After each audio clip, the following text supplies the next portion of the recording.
If you're a small business owner looking to grow or expand your business, check out On Deck Business Loans. On Deck offers business loans online from $5,000 to $500,000, and their simple application process only takes 10 minutes. Unlike banks, they'll give you a decision quickly, and funding is as fast as one day. Get a free consultation with an On Deck loan advisor. Visit ondeck.com/podcast. This is the Breakfast Leadership Podcast. Boundaries or burnout, you make the choice. Here's your host, Michael Levitt.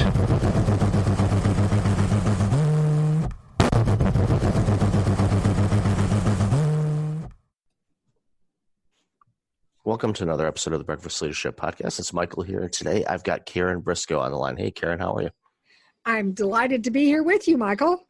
I'm glad you're here. Today we're going to talk about real estate and specifically how to be successful in this industry. And in the pre-show, we talked about Toronto and how the housing market here is absolutely insane and property values have doubled in a couple of years' time, and supply and demand is completely out of whack. And, a house that you could buy for, $250,000, let's say in Chicago, would cost you close to $2 million here.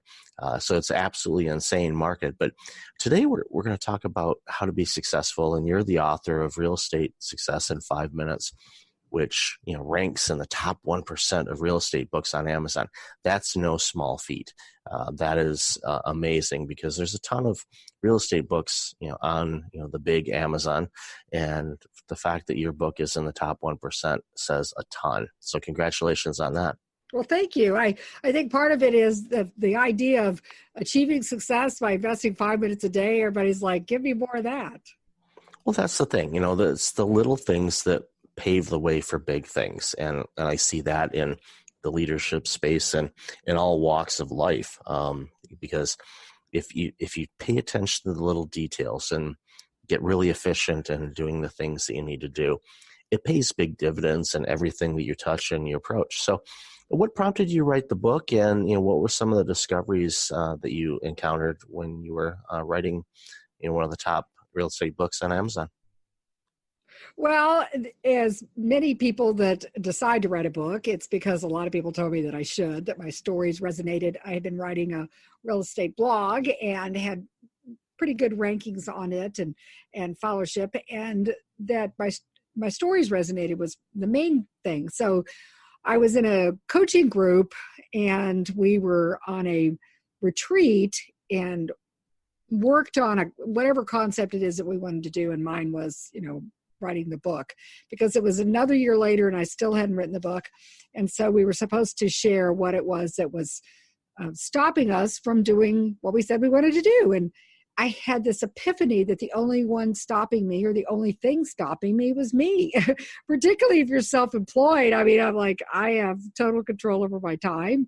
And so that was very powerful. When I made the decision and when I committed to writing the book, then the rest was just logistics. And so then people were like, okay, well then how did you make the time, or how do you find the time? And because I'm busy in space. I'm running a real estate business. We sell on average about 100 houses a year.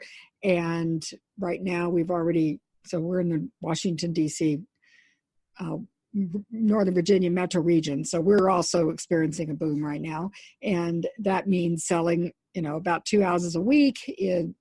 We're already at 53 million for the year. So probably 100 million. So again, I'm busy in spades, right? So I had heard about this idea of creating time particularly in the morning, and doing it first. And I got this idea from a book called Better Than Before that Gretchen Rubin wrote. She wrote a book called The Happiness Project, and she asked people what would make them happy. And they said, well, if this happened, then I'd be happy. And she's like, well, why don't you do it? Kind of back to, why didn't I write a book if I said I wanted to write a book? And so one of the time hacks was, I don't know if you all have daylight savings time in Canada, but in the States, most of the United States does daylight savings time. And you're effectively given a free morning, in the fall back time. And your body clock is already set to get up an hour earlier. So I was like, okay, I'm going to take that hour, and that's going to be my hour, and I'm going to do it first. And once I put that habit in place, and then I started experiencing the benefits of writing and being true to my authentic self, what I wanted to do. You talk about that with people, like to write down what it is that you want to do, and when was the last time you did it, and why aren't you doing it if that's going to make you happy, right? Once I started being true to myself, the other thing that started to happen, and this is why I tell people to start today and start with 5 minutes, if that's all the quote unquote time you feel like you have, is because when focus is on expands, you start experiencing the benefits of it, you're going to want to do more. And as I started experiencing the benefits of it, then everything else in my life in a lot of ways improved. So that's why I wrote the book and how I came about writing Real Estate Success in 5 Minutes a Day. The idea came from the fact that many real estate sales professionals, actually entrepreneurs, a lot of people, like the first thing they'll say is they're just too busy, right? That's kind of like the new badge of honor is being too busy. And so I'm like, well, do you have 5 minutes a day? The idea, again, of focusing on one thing a day, putting that into practice, you're more likely to remember it. You're more likely to use it in your business and in your life. And then that builds on it, creates a ripple effect or domino effect. So that's the core reasons I feel that a lot of the people the reason why it resonates with them as well is that what I call the shiny object squirrel phenomenon. They get excited about the next new thing. And this, because every day is different, it's kind of like every day you wake up to a new thing, a new idea, a new concept. And so it adds to that type of persona that is appealing to real estate and entrepreneurial endeavors, sales endeavors.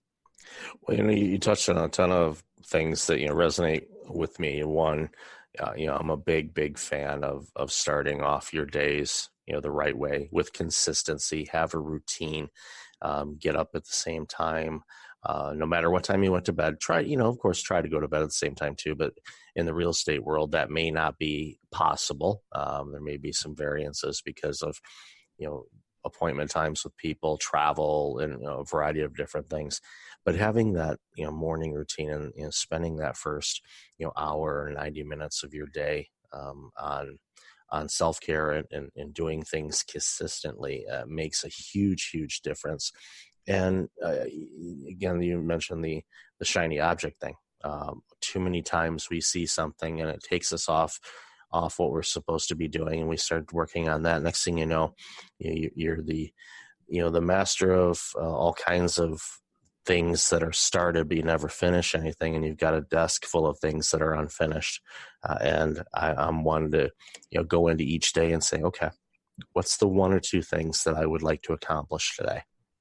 And focus on those. Now, yes, there may be some situations or a client or an issue that comes up, traffic, or your car needs repair. Who knows? Life happens. But if you go into each day with a plan of what you want to accomplish that day, and be fair to yourself. Don't try to say, okay, I'm going to reinvent the world tomorrow. No, you're not. You may make a small step in improving your own personal world, which of course will have a ripple effect on everyone you involve with or everybody you encounter with.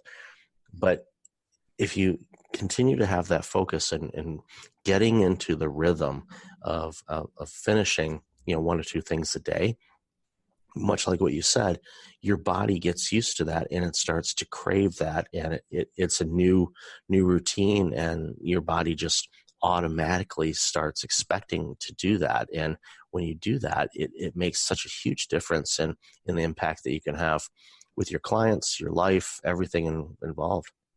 Well, and that's why I love the podcast is Breakfast Leadership, because really your leadership starts in the morning, because you first lead you, and then you can make an impact on other people.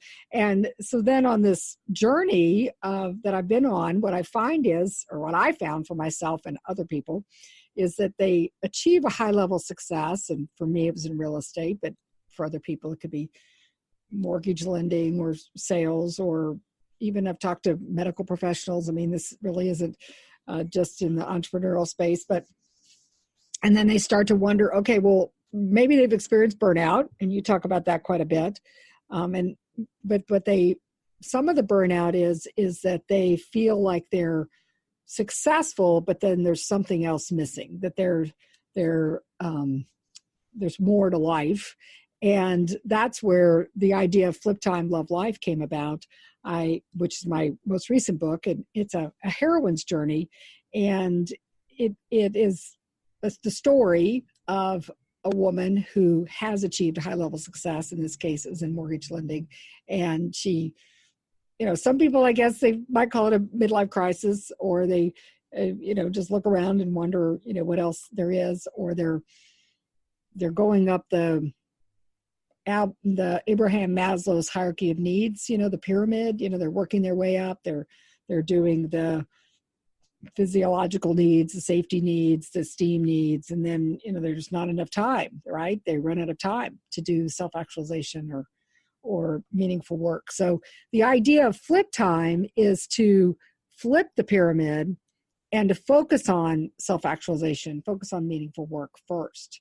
And like you said, that then creates this ripple effect, because when you invest in yourself, then other people benefit from that. And that's the key. I think a lot of people miss this connection where when you spend time on taking care of yourself first and investing in yourself and having those proper boundaries so you don't burn out, what happens is when you are serving clients, customers, family members, whomever, they're getting the best version of you, and they're not getting this half full or half empty version, or potentially fully empty version of you. And a lot of people, I really wish I could, figure out why so many people go down this road. And I know why, but oftentimes they are so focused on helping others, they completely ignore themselves first. And it's like, take care of yourself first. Is it selfish? And it's not. Selfish isn't the right word. It's, taking care of self. And that way, if you are at your best, then you're going to give your best, and everyone will benefit from it. A lot of people use the oxygen mask as an analogy. They say, where you put your mask on first before you help out other people. And that is a survival, almost a lack mentality. Like there's only so much oxygen. And so, that way I have to make sure I have mine, and then I can help other people.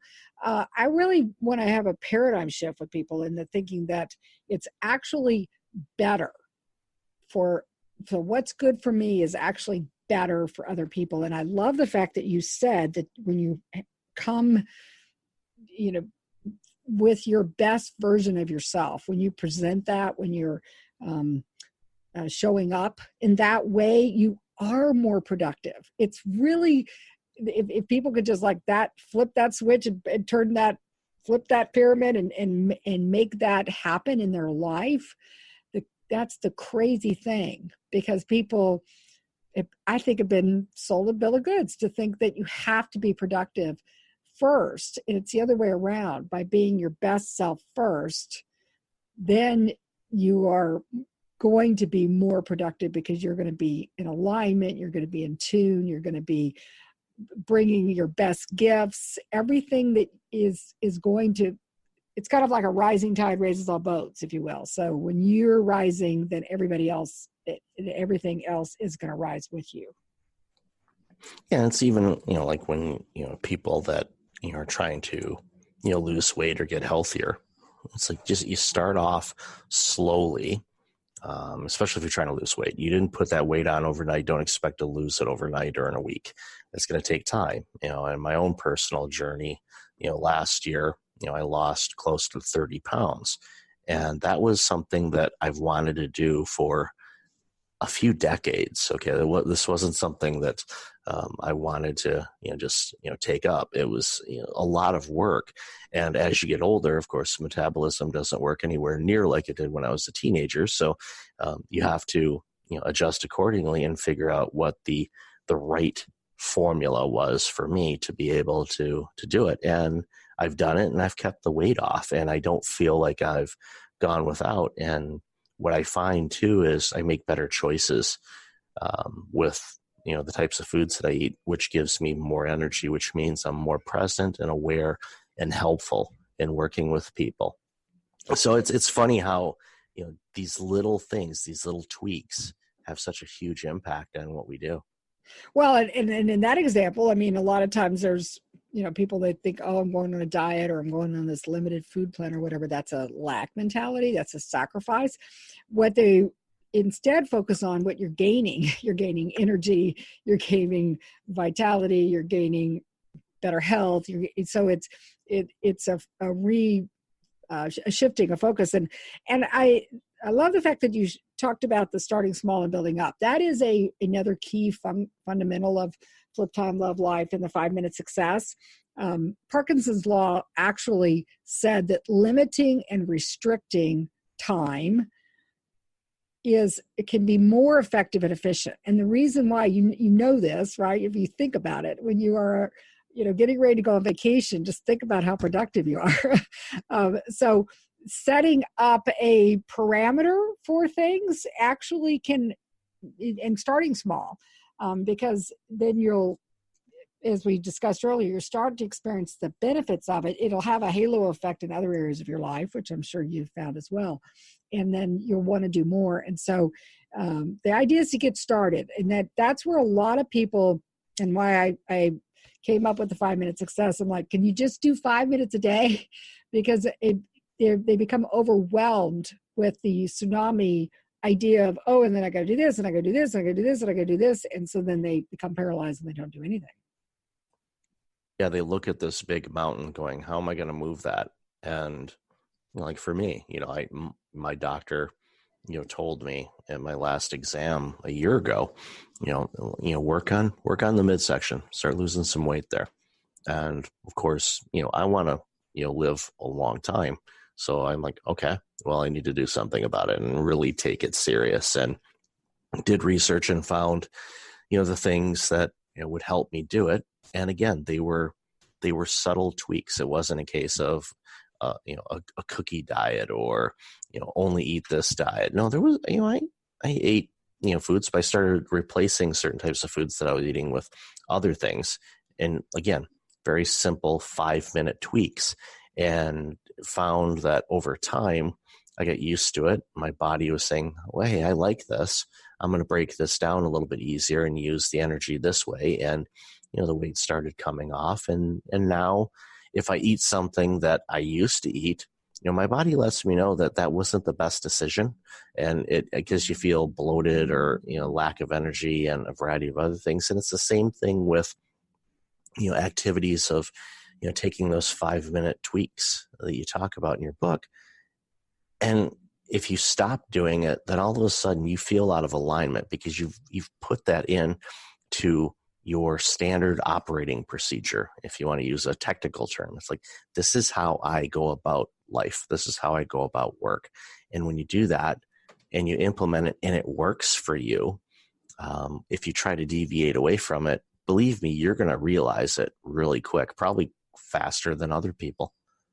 Yes, I think that is another benefit of living the life of self-actualization, is that then you're going to recognize when things are not in alignment or not in agreement with what your purpose is. And it's a both and. It becomes, instead of an or, and it's about thriving.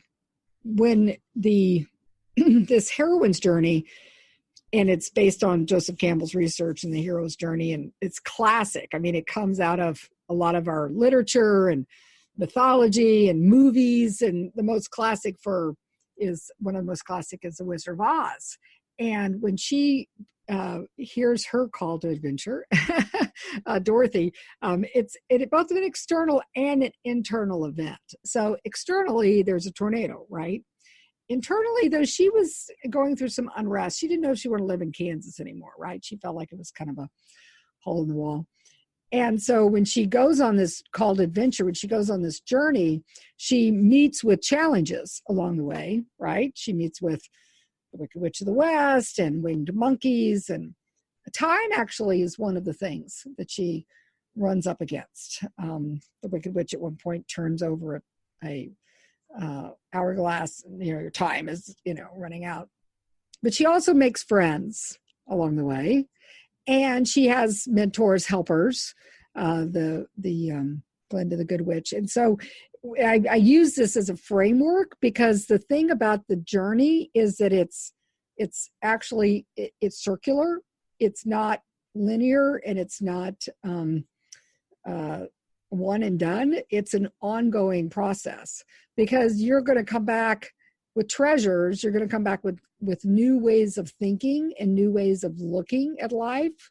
And then you're going to have another journey, another opportunity to do it again. And so it's, but that's what starts when you start to think of your life in this journey vernacular. Then I think that it helps, because when you run across, something that, a winged monkey or a witch or something, you go, oh, this is part of the journey. This is part of it. And you talk about that. You talk about how when you went through, your lowest point, and the lessons that you learned in that, sometimes that's where we learn the most, we grow the most. Absolutely. And the challenges that, I've endured over life, even, after my cardiac event and all the things that took place afterwards, I look at those lessons, and I was going to say it forced me to change, but actually it didn't. I chose to modify how I went about living life. And I tell people, so oftentimes you have three options when presented a situation. Number one, you can do nothing and just, stay frozen and let things happen how they're going to happen. You can play the victim and, let's say, woe is me, blame everybody for everything that's ever happened to you. Or you can be proactive and you can say, okay, what was my role in this situation or these situations? What can I learn from it? If I don't want to experience these types of things again, what do I need to do to hopefully ensure that they don't? And I chose that path and continue to do so in things that happen in life, because by taking the high road, I tell you what, the view is better. Yes, things happen, they stink, they can hurt.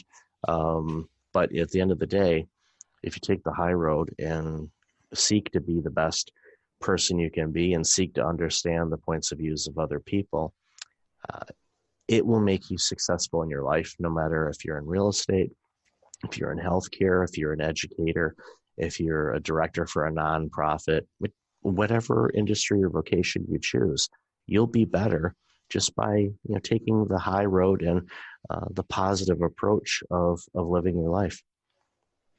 There's an affirmation that Hal Elrod, who wrote The Miracle Morning and now The Miracle Equation, says that really makes me think of what you were just saying. And his affirmation is, there's nothing to fear. I can learn, grow, and become better than before.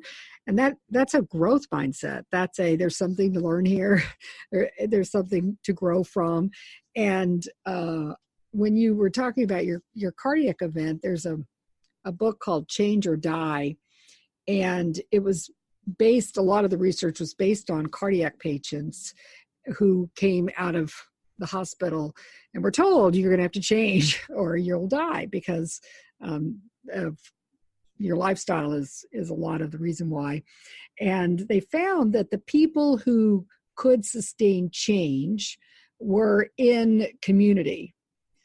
They found other people to support them along the journey. They chose to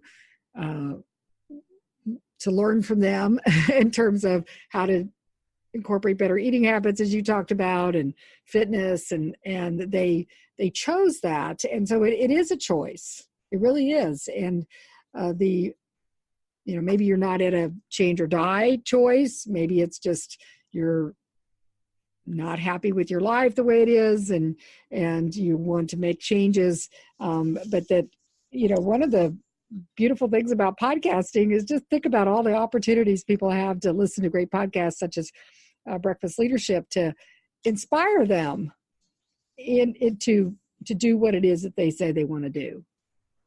Yeah, it's a wonderful medium, and I've thoroughly enjoyed being a part of it, and I listen to them as well, and I get a lot of growth from the content that I consume, and of course there's pretty much every subject matter out there too, whether it's information, comedy, sports, how to do things.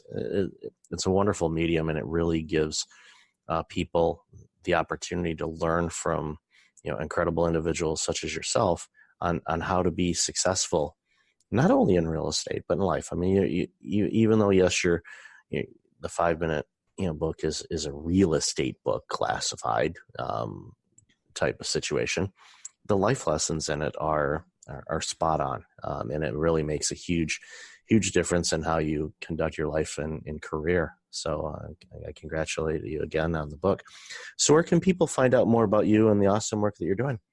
Well, the 5-Minute Success Community, the number 5 Minute Success. We have the website, we have the podcast. Also, there's Facebook page, Facebook group, and the books are available, of course, on Amazon. Real Estate Success in 5 Minutes a Day. There's also Commit to Get Leads 66-Day Challenge, because I found that there were a lot of people who wanted to focus on their business development lead generation, and so set up the 66-Day Challenge so they could jumpstart with that. And then Flip Time, Love Life, which is a heroine's journey. It's told as a tale, as a story, kind of like the Wizard of Oz that I use that example. And you can also get that. That's now available on Amazon with a foreword by Hal Elrod. And any of the books, if anybody wants in bulk, reach out to me for that, because I can get you a better price than Amazon will.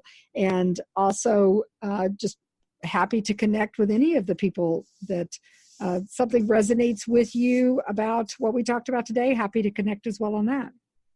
That's awesome. And audience, I'll have all that information in the show notes. So Karen, really enjoyed our conversation today. Appreciate the awesome work that you're doing, and continued success in all your endeavors. Well, and here's to your success and your call to adventure. Thanks so much. And until next time, everybody, be well. Hey, it's Michael again. Thank you for listening to the podcast. I really appreciate it. If you're like many people, you're dealing with some significant stress and possibly approaching burnout. I know how you feel. In 2009, my burnout led to a year of worst-case scenarios. I do not want that to happen to you. If you go to breakfastleadership.com, you can register for a free webinar on burnout prevention, as well as get a free checklist to have successful mornings. Start off each day the right way. Again, that's at breakfastleadership.com. Also, since you are a loyal podcast listener, I'm asking you to like, rate, and review my podcast on iTunes. I look at all the reviews and appreciate your comments, and it helps other potential listeners discover the content I have on the show. I appreciate you, and thanks again for listening.